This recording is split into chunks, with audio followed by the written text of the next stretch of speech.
Out on the open water, several miles from the Plymouth shoreline, things are really hotting up.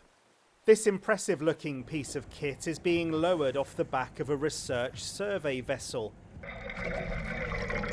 And the results could push the world of marine science to boiling point. The temperature of the waters around the coast of Plymouth are 3 to 4 degrees higher than they should be at this time of year. And that can have a big effect on even the smallest animal and plant life forms living in the ocean. Scientists from Plymouth's Marine Laboratory are out here testing the water to see whether this worrying spike is part of a trend which could be harmful to local plankton. As we can see from the data we've just collected, the temperature of the water at the top is very different from the temperature of the water down on the seabed. So it's important that we don't just rely on data from satellites, but we actually come out here and measure what the temperature is like all the way from the surface down to the seafloor. Back on the beach, there's even more thermometer action going on. The number 18 you can see on the display here is the one to pay attention to. The long-term average for June is around 14 degrees, so temperatures are 3, 4, 5 degrees higher than they should be.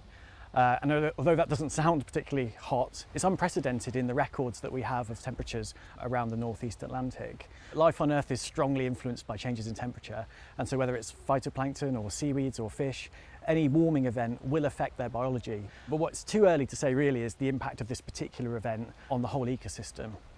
Crunching the numbers in the lab, plankton ecologist Claire admits that the patterns are starting to cause considerable anxiety. We have been monitoring the water off Plymouth for over 30 years. We've got one of the best monitoring programmes in the world, and we are actually seeing that some of the species are reducing, some are increasing, and that will have impacts across the whole food webs. Warmer temperatures can affect the surface of the sea, which can affect the nutrient concentrations and plankton rely on the nutrients.